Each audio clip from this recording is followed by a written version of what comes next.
வாழ்க வளமுடன். நேர்மையாக இரு. கொட்டக்கூடாத இடத்துல குப்பையை மட்டும் கொட்டக்கூடாதுன்னு இல்லை, நம்முடைய குடும்ப பிரச்சனையும் தான்.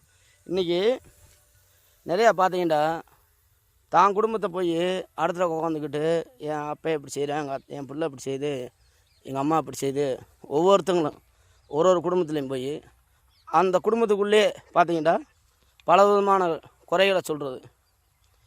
எப்படி ஒரு உதாரணம் எடுத்துக்கிறதுண்டா, இன்றைக்கி சரக்கு குடிக்கிறவங்க பார்த்தீங்கன்னா, சாராயம் குடிக்கிறாங்கள, இவங்க என்ன செய்வாங்கடா, ஒரு சிலருக்கு வந்து பெருமையாக பேசுவாங்க. எப்படின்டா, இன்றைக்கி அங்கே போனோம்ப்பா 2 அவுன்ஸ் சாப்பிட்டோம், திருப்பி இங்கே வந்தோம் 2 கட்டிங் வாங்கி கொடுத்தேன், திருப்பி அங்கே போனால் 2 கோட்ரு வாங்கினோம், இப்படின்ட்டு அவங்க குடிக்கிறத பெருமையாக பேசுவாங்க.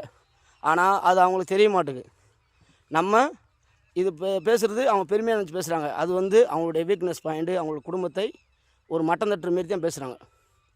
தனக்குத்தானே படுத்துக்கிட்டு மல்லாக்கை சீப்புன்னு எப்படி வரும், தான் மேலே விழுகும். அதேமாரி இன்றைக்கி நிறையா பேர் தான் குடும்ப பிரச்சனையை போய் தேவையில்லாத சொல்லி செஞ்சு அந்த குடும்பத்துடைய வீக்னஸ் ஆகி அந்த குடும்பத்தை மட்டமாக சொல்லி அவங்களவே தாழ்த்திக்கிறாங்க. இன்றைக்கி நிறையா பார்த்தீங்கன்னா, எந்த ஒரு குடும்பத்துலேயும் பிரச்சனை வருதா, இன்றைக்கி நானும் சொல்கிறேன், எப்பயுமே அந்த குடும்பத்தில் எல்லாம் சேர்ந்து ஒரு மேலே உட்காருங்க. எல்லோரும் உட்காந்து மனம் நிறைவாக கலந்து மனசில் இருக்க எல்லாத்தையும் பேசுங்க. அந்த குடும்பத்தில் பிரச்சனைன்றது எதுவுமே இந்த உலகத்தில் தீர்வு இல்லாத பிரச்சனை எதுவுமே இல்லை. நாட்டுக்கு நாடு பிரச்சனைடா உட்காந்து பேசுனா தீர்வு கிடைக்குது, ஒரு குடும்பத்தில் கிடைக்காதா?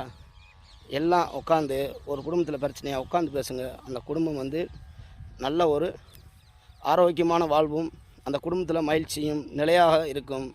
அந்த குடும்பத்தும் எப்பயுமே குடும்பம் நல்ல ஒரு எதிர்காலத்தை நோக்கி பயணிக்கும். எல்லோரும் மகிழ்ச்சியாக வாழ மனிதநேயத்துடன் வாழுங்கள். வாய்மை வெல்லும்.